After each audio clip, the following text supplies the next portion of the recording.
घबराहट होने लगती हो, एकदम तुरंत घबराहट हो जाए, चाहे दिन में हो चाहे रात में हो, घबराहट उत्पन्न, तो उसके लिए ध्रुमावती माता का नाम लीजिए और ध्रुमावती माता के नाम से गुड़ की 7 आप टुकड़े कर लीजिए। गुड़ की जो बट्टी होती है उसके 7 टुकड़े कर लीजिए और ध्रुमावती माता के नाम से जहां पर गौरी और शंकर दोनों विराजमान हो, तो शंकर भगवान का जहां शिवलिंग हो और शिवलिंग के साथ में पार्वती जी शंकर के साथ नीचे ही बैठी हो, सामने दीवार पर या ऊंचाई पर ना।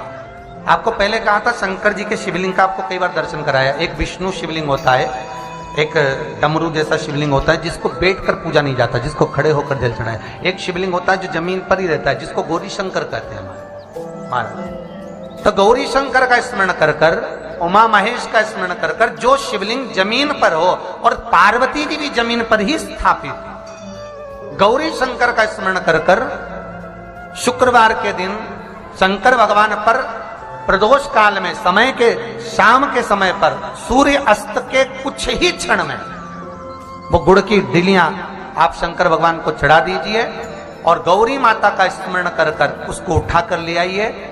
जिस दिन उठाकर लेकर आए, शनिवार, रविवार, सोमवार, मंगलवार, ऐसे 7 दिन लगातार दरवाजे के बाहर उसी शिव मंदिर के द्वार पर बैठकर आप वो गुड़ की डली को खा लीजिए।